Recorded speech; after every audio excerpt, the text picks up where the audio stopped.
were at my son's 7th birthday barbecue. My sister-in-law walked past his cake, elbowed it off the table, and said, "Oops." My son just stood there staring at the floor. I picked up her $800 Gucci bag and tossed it into the fire pit. Oops. My brother lost it. I told him his wife started this. My name's Arthur. I'm 34, and I need to tell you about the time I threw my sister-in-law's $800 Gucci bag into a fire pit. I know how that sounds. I know it sounds unhinged. But I promise you, by the time I'm done telling this story, most of you are going to be saying I should have thrown her shoes in there too. Let me back up and give you some context, because this didn't happen in a vacuum. This was years of garbage stacked on top of each other like a Jenga tower made entirely out of disrespect. And that birthday party was just the block that brought the whole thing crashing down. I've been married to my wife Leah for 8 years. She's the kind of person who remembers everyone's birthday, brings soup when someone's sick, and will rearrange her entire schedule to help a friend move apartments. She's genuinely good. Not performative good, not Instagram good, actually good. And I'm not just saying that because she's my wife. I'm saying it because it matters for what comes next. Leah has one brother, Connor. Connor is 3 years older than her, and growing up, they were close. Like really close. Shared secrets, inside jokes, the whole deal. When Leah and I started dating, Connor and I hit it off too. We'd watch games together, grab beers, talk about work. He was the closest thing I had to a brother since I'm an only child. I genuinely liked the guy. Then Connor met Paige.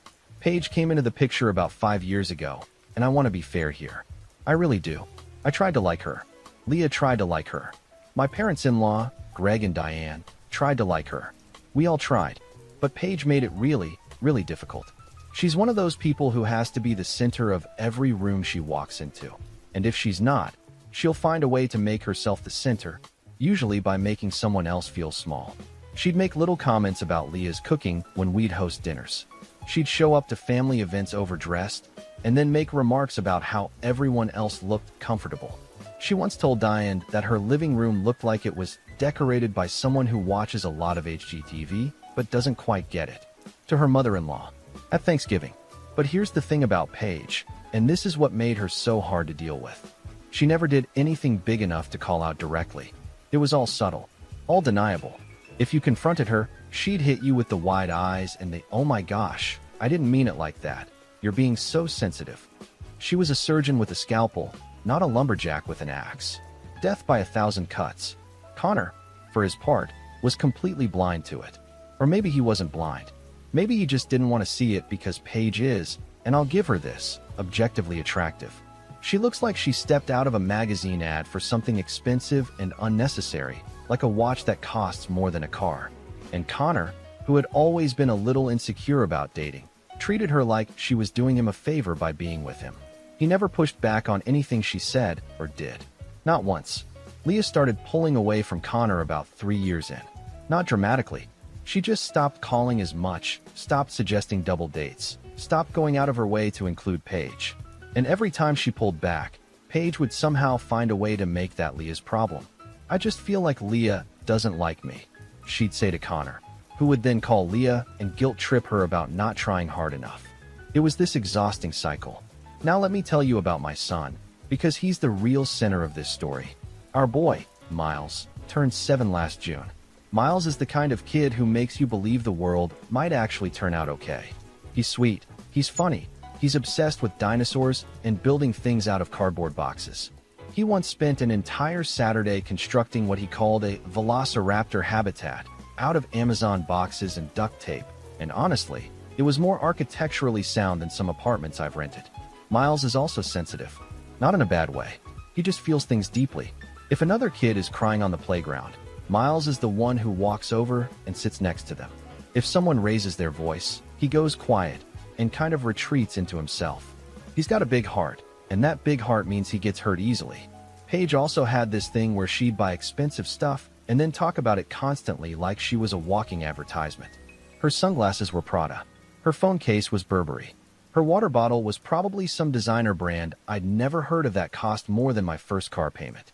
She wasn't just materialistic, she was aggressively materialistic. Like if you didn't acknowledge how nice her things were, you were personally insulting her. And Connor just went along with all of it. He used to be a jeans and flannel kind of guy who drove a pickup truck and thought a fancy dinner was getting appetizers at Applebee's. Within a year of dating Paige, he was wearing loafers and talking about thread counts. I'm not saying there's anything wrong with evolving, but there's a difference between growing and being reprogrammed. Anyway, let me get to the birthday party, because that's where everything went sideways. For his 7th birthday, we planned a backyard barbecue. Nothing fancy. We had about 25 people over. Family, some neighbors, a few of Miles's friends and their parents. Leah made a cake from scratch. This incredible dinosaur cake with green frosting and little plastic dinosaurs arranged on top, like they were having their own party. She spent 2 days on it. 2 full days. And Miles, when he saw it that morning, he literally gasped and said, "Mom, this is the best cake in the entire world and probably space too." It was one of those parenting moments that makes all the hard stuff worth it. We set up the backyard with a bounce house, a slip and slide, some lawn games. I was on grill duty, flipping burgers and hot dogs. Leah was managing the chaos of a dozen 7-year-olds hopped up on juice boxes and sunshine. It was a good day. Everyone was having fun.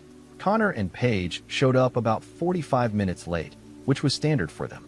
Or rather, standard for Paige, since Connor used to be the most punctual person I knew before she came along. Paige walked in wearing heels and a white sundress to a children's backyard barbecue, carrying her Gucci bag like it was a newborn. She'd bought that bag a few months earlier and had made sure every single person in the family knew exactly how much it cost. $800. For a bag. Look, people can spend their money however they want. I'm not judging. But when you tell everyone the price tag 3 separate times at Easter brunch, you're not just carrying a bag. You're carrying a personality disorder. They said their hellos, Connor grabbed a beer, and things were fine for about an hour. Paige mostly stood off to the side looking at her phone and occasionally making faces like the children's laughter was physically hurting her ears. But whatever. I'd learned to just let Paige be Paige and focus on making sure my kid had a good birthday. Then it was time for cake. Leah brought out the dinosaur masterpiece and set it on the folding table we had near the patio. Miles was practically vibrating with excitement. All the kids gathered around. We started singing Happy Birthday. Miles was grinning so wide I thought his face might split in half. It was perfect. And then Paige walked past the table. She was walking from the patio toward the back door, supposedly to use the bathroom. The table was right there, along the path, but there was plenty of room to go around it. Plenty. I was standing maybe 10 feet away, tongs in hand, and I watched the whole thing happen in what felt like slow motion. Paige walked directly toward the table, and as she passed it, she stuck her elbow out and caught the edge of the cake platter. The whole thing slid off the table and hit the ground. The dinosaur cake, the one Leah spent 2 days making, the one Miles said was the best cake in the entire world and probably space too, landed frosting down on the patio stones and basically exploded into a green and brown mess. Little plastic dinosaurs scattered everywhere. And Paige, without breaking stride, looked down at the wreckage and said, "Oops." That was it. Just oops. Said it the same way you'd say oops if you accidentally knocked a pen off a desk. Not if you just destroyed a 7-year-old's birthday cake at his own party in front of all his friends. She kept walking. I looked at Miles. He was just standing there, staring at the ground where his cake used to be. He wasn't crying yet. He was doing that thing kids do when something is so disappointing that their brain hasn't even processed it enough to produce tears. His bottom lip was trembling and his hands were at his sides, and he was just staring at the floor. All the other kids went silent. You could hear the bounce house motor humming in the background. Leah dropped to her knees next to the cake, like she could somehow save it. She couldn't. It was done. She looked up at me, and I could see she was about 2 seconds from either crying or committing a felony, and honestly I wasn't sure which one I was hoping for. I turned to look at Paige, who was almost to the back door. She hadn't apologized, hadn't turned around, hadn't even acknowledged what she'd done beyond that single syllable. Here's the thing. I know what some of you are going to say. It was an accident. People bump into things. And sure, maybe in a world where Paige hadn't spent 5 years being a passive-aggressive nightmare to everyone in this family, I might have given her the benefit of the doubt. But I saw it. I was right there. She didn't stumble. She didn't trip. She walked in a straight line toward that table, elbowed the cake, and kept moving. There was no, "Oh my gosh," no rush to help clean up, no bending down to apologize to a crying child. Just oops. like she'd been waiting for the opportunity. And honestly, I think she had been. I think Paige had been annoyed all day that the party wasn't about her, and she saw her chance to ruin the moment, took it, and figured nobody would do anything about it because nobody ever did anything about Paige. That's when something in me just broke. I'd spent 5 years watching this woman chip away at my wife's confidence, alienate her from her brother, and make every family gathering feel like walking through a minefield. And now she'd just destroyed my son's birthday cake and couldn't be bothered to care. I set down my tongs. I walked over to the lounge chair where Paige had left her precious Gucci bag sitting in the sun. I picked it up. It was heavier than I expected, probably because she kept half of Sephora inside it. I walked it over to the fire pit we had going on the other side of the patio, the one I'd lit earlier for ambience and to make esmores later, and I dropped it in. The bag hit the embers and immediately started to smoke. The leather curled. A little flame licked up the side. It smelled terrible, like burning chemicals and entitlement. I looked at the bag, then looked toward the house where Paige had disappeared, and I said, loud enough for everyone to hear, "Oops." The backyard went completely silent for about 3 seconds, which in party time feels like 3 hours. Then my neighbor Dave, who'd been watching the whole cake incident from his lawn chair with a beer in his hand, started laughing. Like full belly laughing. His wife elbowed him to stop, but she was also clearly trying not to smile. Connor came running over. He'd been inside getting another drink and missed the cake incident entirely. He saw the smoke coming from the fire pit and the edge of the Gucci logo melting, and his face went through about 6 emotions in 2 seconds, landing on fury. "What did you do?" he said, and his voice cracked on the word do, like he was 14 again. "That's Paige's bag. Do you know how much that cost?" $800, I said. "She's told us." Repeatedly. "You're insane. You're absolutely insane. You're going to pay for that." "Cool. Send me a bill. But first, maybe ask your wife why she just elbowed our son's birthday cake off the table and kept walking." Connor blinked. "What are you talking about?" That's when Leah stood up from where she'd been kneeling beside the cake wreckage. She was holding one of the little plastic dinosaurs, and her eyes were red. "Your wife knocked Miles's cake onto the ground, Connor. On purpose. And all she said was, oops. So yeah, Arthur put her bag in the fire.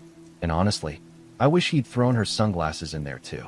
Connor looked at the smashed cake, then at Leah, then at me, then at the fire pit where the Gucci bag was now fully committed to becoming modern art. He opened his mouth, closed it, opened it again. Paige came back outside at this exact moment because of course she did. She had timing like a soap opera villain. She saw the smoke, saw Connor's face, saw everyone staring, and then she saw the remains of her bag in the fire. The sound she made was somewhere between a gasp and a scream. Like someone had told her that wine was being discontinued. "My bag," she shrieked. "My Gucci bag. What happened?" "Oops," I said again. I'm not going to pretend that wasn't satisfying, because it absolutely was. Paige spun on Connor. "Do something. He destroyed my bag. That was $800, Connor. And that was 2 days of my wife's work and our son's birthday cake," I said. "But sure, let's talk about your bag. Let's make this about your bag." "It was an accident," Paige said, and there it was. The wide eyes. The innocent voice. The "you're all overreacting" face. I bumped the table. "It was an accident. And you responded by destroying my property? That's psychotic. Paige, I watched you do it. I was standing right there. You didn't bump anything. You elbowed it off the table and didn't even turn around." I kept my voice level. I wasn't yelling. I didn't need to. "You said oops," and walked away while a 7-year-old stood there watching his cake on the ground. At his own birthday party. In front of his friends. Connor finally found his voice. "You're out of line, Arthur. Even if it was an accident, you don't destroy someone's property over a cake." "You're right, Connor. It was over a cake. A cake for your nephew, who is 7, who is standing right over there looking like his birthday just got ruined. Maybe go check on him instead of worrying about a purse." Connor didn't go check on Miles. He didn't even look at Miles. He put his arm around Paige, who had started doing this performative crying thing where no actual tears come out, but she makes all the sounds, and he said, "We're leaving. And you're going to hear from us about that bag." "Looking forward to it," I said. They left. Paige fished the charred remains of the Gucci bag out of the fire pit with a pair of tongs, held the smoking, melted husk at arm's length, and marched through the house and out the front door. Connor followed without saying goodbye to anyone, including his parents. Greg, my father-in-law, who had been sitting in a lawn chair watching all of this unfold with the expression of a man who had seen too much and was tired, looked at me and said, "Well, that was something." "Sorry, Greg," I said. "I know that was a lot." He took a sip of his drink and said, "Don't apologize to me. That bag had it coming." Diane, my mother-in-law, went over to Miles, who had started quietly crying by the bounce house. She scooped him up and carried him inside to get him some ice cream and calm him down. Leah followed. The party kind of awkwardly resumed after that. We didn't have cake, obviously, but the kids didn't seem to care that much once the slip and slide got going again. Kids are resilient like that. That night, after everyone had left and Miles was asleep, Leah and I sat on the patio. The fire pit had burned down to embers. Little bits of melted leather were still visible in the ash. "Do you think I went too far?" I asked. She was quiet for another moment. Then she said, "No, but this is going to get ugly." She was right about that. The fallout started the next morning with a text from Connor. Not a call, a text. It said, and I'm paraphrasing slightly, but this is pretty close. "You owe Paige $800 for the bag. You can Venmo it. We also think you need to apologize to her in front of the family for embarrassing her like that. Until then, we don't have anything to say to you." I stared at that text for a solid minute. $800 and a public apology. For a woman who destroyed my son's birthday cake and couldn't even fake remorse. I typed back 3 words, "Not going to happen." Then I put my phone down and made breakfast. What I didn't anticipate was the family war that followed. Connor called his parents and gave them his version of events, which, according to Diane, went something like Arthur destroyed Paige's property for no reason because he's always had a problem with her. The cake wasn't mentioned. Miles wasn't mentioned. In Connor's retelling, I was the aggressor and Paige was the innocent victim of an unprovoked attack on her handbag. Greg and Diane, to their credit, shut that down immediately. They'd both been there. They'd both seen the cake hit the ground. Diane told Connor point blank that Paige owed Miles an apology and that until she gave one, they didn't want to hear about the bag. Connor hung up on her. Over the next few weeks, the family basically split in two. Greg and Diane were on our side, though they tried to stay diplomatic about it because Connor was still their son. Leah's aunt and a couple of cousins, who hadn't been at the party, initially believed Connor's version because he got to them first. It took individual conversations with people who were actually there to set the record straight, which was exhausting and frankly humiliating. Having to call your wife's cousin and explain that no, you didn't just spontaneously decide to commit arson on a handbag is not how I wanted to spend my summer. Paige went nuclear on social media. She didn't name names, but she posted a series of stories about toxic family members and people who destroy your things because they're jealous of what you have. She posted a picture of the charred bag with a crying emoji and the caption, "Some people show you who they really are." It got a bunch of sympathetic comments from her friends who had no idea what actually happened. Leah wanted to respond publicly, but I talked her out of it. Arguing on social media is like wrestling a pig. You both get dirty, but the pig enjoys it. The worst part wasn't the family drama or the social media circus. The worst part was what it did to Leah. She was losing her brother. Not in a sudden, dramatic way, but in this slow, grinding way that was almost worse. Connor stopped responding to her texts entirely. He missed their dad's birthday dinner. He skipped the 4th of July barbecue that Greg and Diane hosted every year. Every holiday, every milestone, there was this Connor-shaped hole, and Paige was standing in the middle of it looking satisfied. Leah started blaming herself. She'd lie awake at night and say things like, "Maybe I should have tried harder with Paige," or "Maybe if I'd just been nicer this wouldn't have happened." And every time she said something like that, a little piece of me wanted to drive over to Connor's house and have a very direct conversation about what his silence was doing to his sister. But I didn't, because Leah asked me not to, because she was still holding on to the hope that Connor would come around on his own. He didn't. Months went by. Summer turned to fall. Fall turned to winter. The holidays were rough. Leah's family did Thanksgiving at Greg and Diane's, and Connor and Paige's absence was like a physical presence in the room. Diane set 2 extra places at the table out of habit and then quietly removed them before anyone sat down. Nobody said anything about it, but everyone felt it. Christmas was the same. We exchanged gifts, ate too much, played board games with Miles, and pretended everything was normal. But it wasn't. Leah smiled and laughed, and it all looked right.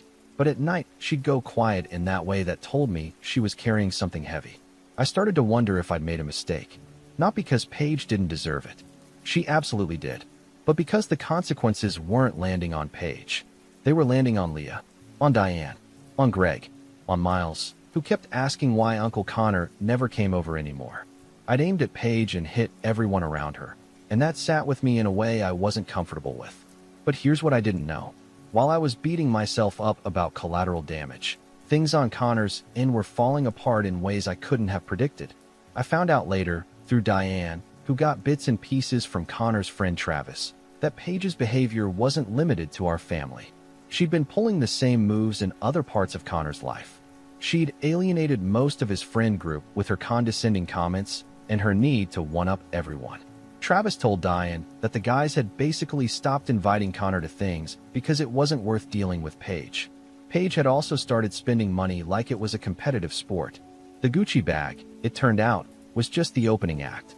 After I destroyed it, she went out and bought a replacement. Same bag, $800. Then she bought another one. Different brand, same price bracket. Then boots. Then a coat. It was like she was trying to replace the emotional damage with retail therapy, except she was doing it with Connor's credit card.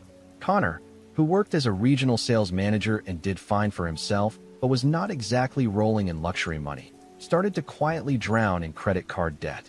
None of us knew this was happening in real time. It only came out later. But while we were having our sad little holidays without Connor was sitting in their apartment watching the credit card statements pile up and wondering how he was going to make the minimum payments. Meanwhile, something good happened for us. Leah got a promotion at work. She'd been a project manager at a mid-sized construction firm, and she got bumped up to director of operations. It came with a significant raise and a lot more responsibility, but she was thriving. She'd always been competent and hardworking, but without the energy drain of constantly managing Paige's feelings and Connor's expectations, she was able to actually focus on herself for the first time in years. I was doing well too. I run a small landscaping business with 2 crews, and that winter we landed a contract with a local property management company to handle all their commercial properties. It basically doubled our workload overnight, which meant I needed to hire more people and invest in equipment. But it was the kind of problem you want to have. Things were good for us professionally, even though the family stuff was still a mess. Miles, bless him, bounced back from the birthday disaster like only a kid can. We'd taken him out for ice cream cake the next day, and he declared it even better than dinosaur cake. But don't tell Mom. He started 2nd grade and made new friends and forgot about the cake incident entirely. Kids really are something. So by the time spring rolled around, almost a year after the Firepit incident, Leah and I were in the best place we'd been in a long time. New income, stable family life, Miles doing great. The only shadow was the Connor situation, and honestly, we'd both started to accept that it might just be a permanent absence. Sometimes you lose people not because of a single event, but because they choose someone who requires them to lose everyone else. And that's what Connor had done. At least, that's what I thought. Then Diane called. Diane called on a Wednesday evening.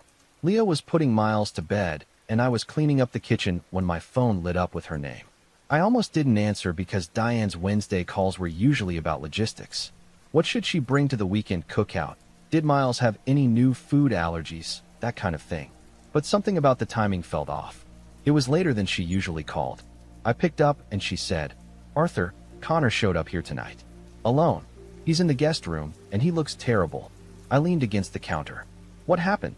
What happened, as Diane explained it, was that Connor and Paige's marriage had imploded. Not gradually. Spectacularly. Connor had finally gotten the full picture of their financial situation and discovered they were nearly $40,000 in credit card debt, almost entirely from Paige's spending. He confronted her about it. Paige's response was not to apologize or to offer to return things or to suggest they see a financial counselor.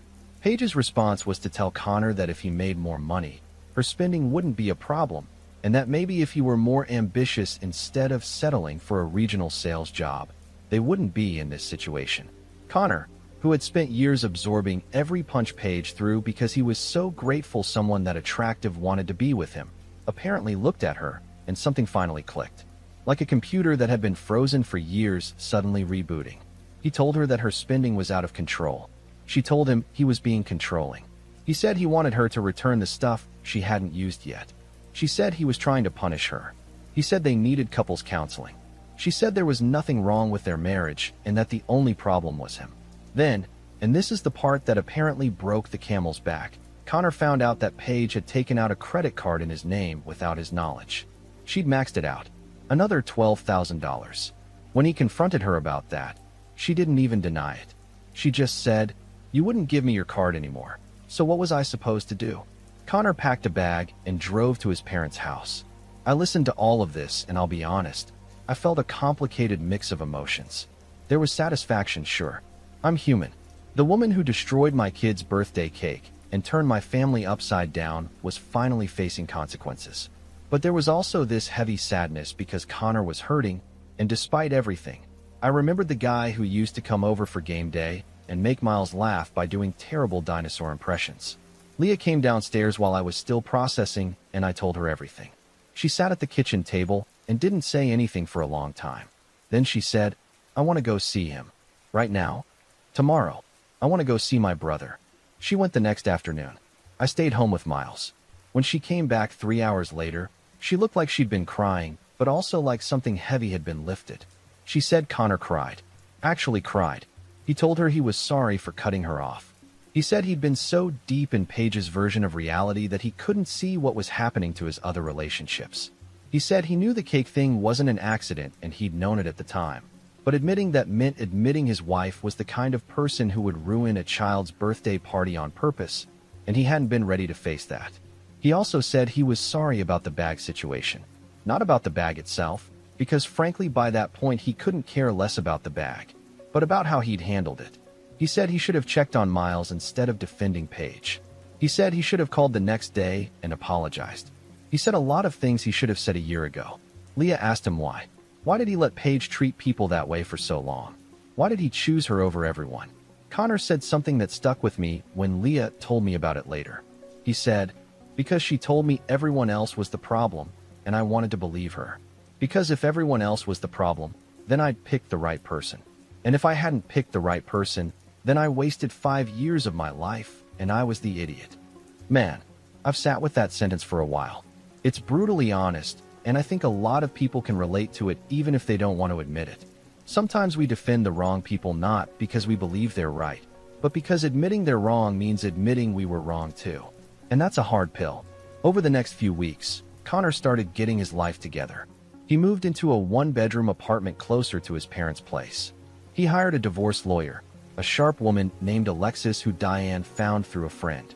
Alexis took one look at the credit card situation and the card Paige had opened in Connor's name and apparently said, "Well, this is going to be straightforward." Paige, predictably, did not go quietly. She tried the crying route first, calling Connor at all hours begging him to come home.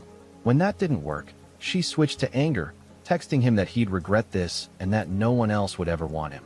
When that didn't work, she went back to social media, posting vague things about being abandoned by the person who was supposed to protect you and starting over when your world falls apart. The sympathy comments rolled in from her online friends. But here's where it got interesting and where I came back into the picture. Paige's lawyer, in an attempt to establish some kind of leverage, sent a letter to our house demanding restitution for the destroyed Gucci bag. $800 plus emotional distress damages. Apparently, Paige had told her attorney about the Firepit incident, and he was trying to use it to paint a picture of a hostile, aggressive family to help Paige's position in the divorce. Leah and I looked at that letter and Leah said, "Are you kidding me?" I called a buddy of mine, Brett, who's a lawyer. Not a family law guy, he does contract work mostly, but he's sharp and he knows people. I showed him the letter. Brett read it, raised his eyebrows, and said, "They're reaching hard. But if you want to shut this down completely, let me connect you with someone." He put me in touch with a family law attorney named Claire who had dealt with situations like this before. Claire's take was simple. The bag claim was frivolous and wouldn't hold up anywhere, but Paige's lawyer was using it strategically to create a narrative of the family being aggressive toward Paige. Her advice was to not respond to the letter directly, but instead to prepare a written account of the cake incident, including testimony from witnesses who were at the party, and have it ready in case it came up during divorce proceedings. So that's what we did. I sat down and wrote out exactly what happened at the birthday party. Leah did the same. Greg and Diane wrote their own accounts. Dave, my neighbor who'd been sitting right there with a front row seat, wrote a statement that included the sentence, "I've attended a lot of barbecues in my life, and this was the first one where I saw an adult woman deliberately destroy a child's birthday cake and then act like she'd done nothing." Claire loved that one. We also pulled together documentation of Paige's years of behavior. Texts she'd sent, screenshots of passive-aggressive messages, the social media posts about toxic family members. We compiled the whole thing into a folder and handed it off to Alexis, Connor's lawyer, to use as supporting evidence if Paige tried to play the victim card during the divorce. Connor came to our house for the first time in over a year on a Saturday afternoon. Miles was playing in the backyard, and when he saw Connor get out of his car, he sprinted across the lawn and tackled him. Connor picked him up and held him, and I could see his shoulders shaking. Miles said, "Uncle Connor, where have you been? You missed my birthday and Christmas and everything." Connor put him down, wiped his eyes, and said, "I know, buddy. I'm sorry. I'm not going to miss anything anymore." Then Connor looked at me across the yard. He walked over. I waited, not sure what to expect. He stuck out his hand and said, "I'm sorry, Arthur. For all of it. You did what I should have done a long time ago. You stood up for your kid, and I stood up for the wrong person." I shook his hand. Then I pulled him into a hug because screw it. The guy was clearly going through it, and he was finally saying the things that needed to be said. "For the record," I said, "I don't actually recommend throwing designer handbags into fires." The smell was horrific. He laughed. First real laugh I'd heard from him in years. That evening, while the kids played and the adults sat on the patio, Leah looked happier than she had in months. Her brother was back. Not all the way, not yet. But he was sitting in our backyard drinking a beer and actually being present instead of checking his phone every 2 minutes because Paige was texting demands. It felt like the beginning of something. And Paige was about to find out that the divorce wasn't going to go the way she thought it would. The divorce proceedings started in early summer, almost exactly a year after the birthday party Firepit incident, which meant the universe apparently has a sense of timing if nothing else. Alexis, Connor's lawyer, came prepared. She had the credit card statements showing nearly $40,000 in debt, almost entirely from Paige's purchases. She had the documentation of the fraudulent credit card Paige had opened in Connor's name, which wasn't just a civil issue, but something that could have been prosecuted criminally if Connor wanted to go that route. He didn't, because despite everything, he wasn't trying to destroy Paige. He just wanted out. But the threat of it sat on the table like a loaded weapon that nobody needed to fire. Paige's lawyer tried the victim narrative first. Paige had been emotionally mistreated by Connor's family. She'd been bullied, ostracized, and had her personal property destroyed by an unhinged brother-in-law. The Gucci bag incident was presented as evidence of a hostile family environment that had caused Paige severe emotional distress. Alexis pulled out the folder, the statements from the birthday party witnesses, the detailed accounts from Leah, Greg, Diane, and Dave. Dave's statement about the cake destruction was apparently read aloud, and Paige's lawyer visibly winced. Then Alexis presented the social media posts, the history of passive-aggressive behavior toward the family, and a timeline showing that Paige had systematically isolated Connor from every meaningful relationship in his life. The bag claim evaporated. Paige's lawyer quietly dropped it and never brought it up again. I wish I could have been there to see that moment, but Connor told me about it later with what I can only describe as grim satisfaction. The financial picture was even worse for Paige. She'd entered the marriage with no significant assets and no savings. The debt was categorically hers. The fraudulent credit card was the nail in the coffin. Alexis argued that Paige should be responsible for the full amount of the credit card debt she'd accumulated, including the card opened in Connor's name, and the judge agreed. Every penny. Paige apparently sat in that courtroom and finally did the thing she'd been doing to everyone else for years. She cried. Real tears this time, not the performative kind she'd perfected for family gatherings.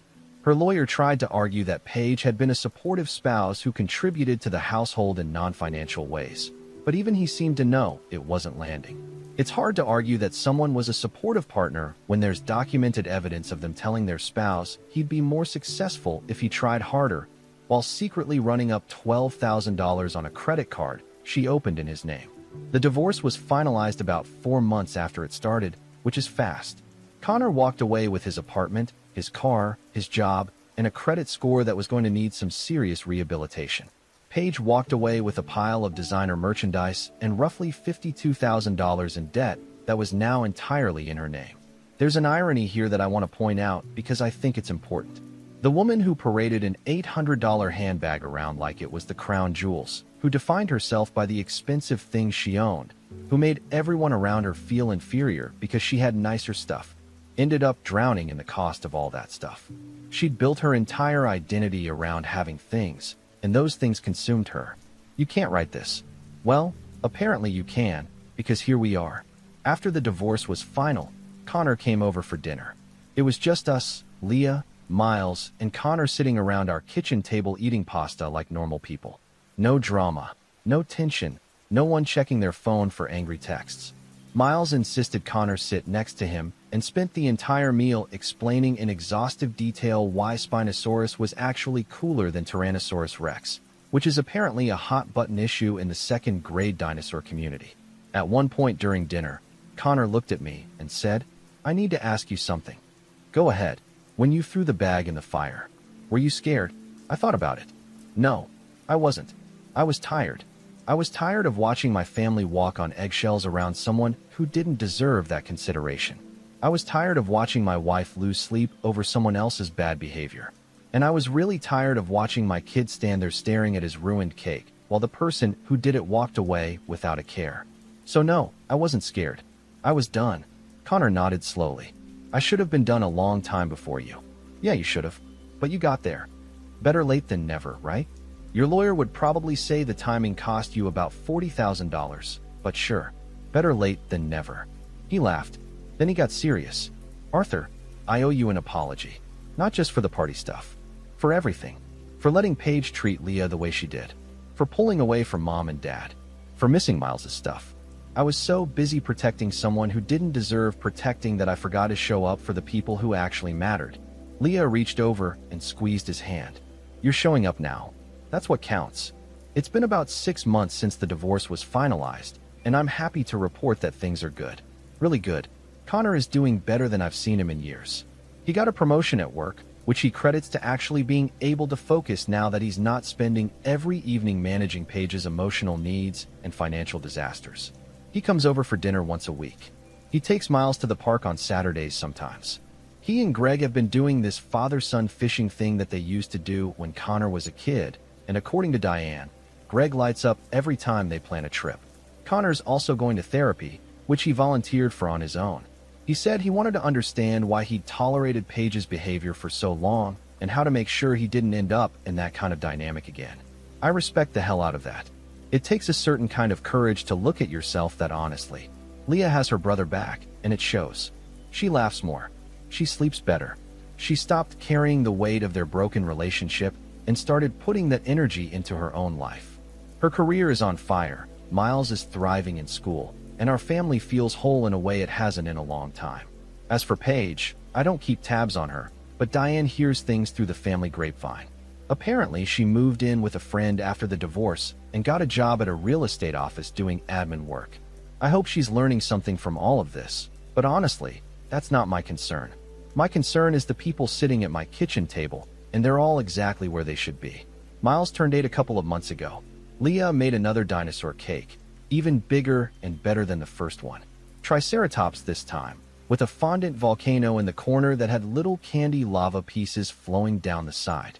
It was a masterpiece. When Miles saw it, he looked at Leah with the biggest eyes and said, "Mom, this is the best cake in the history of all cakes everywhere." Connor was there. Greg and Diane were there. Dave from next door was there with his wife and kids. We sang happy birthday, and Miles blew out his candles, and nobody knocked anything off any table. After the party, when the kids were running around the yard and the adults were sitting with cold drinks and full stomachs, Connor leaned over to me and said quietly, "You know, last year I missed this. I was sitting in my apartment eating takeout because Paige didn't want to come and I was too stubborn to come alone. I'll never miss another one." "You better not," I said. "I'm all out of fire pits." He snorted into his drink. "Look, I know throwing that bag in the fire wasn't the most mature thing I've ever done. I know there were probably better ways to handle it. But sometimes, when someone's been getting away with cruelty because nobody wants to make a scene, Making a scene is exactly what needs to happen. Sometimes the only way to shake people out of a bad pattern is to do something so unexpected that it forces everyone to stop pretending. Was it worth $800? Every single penny.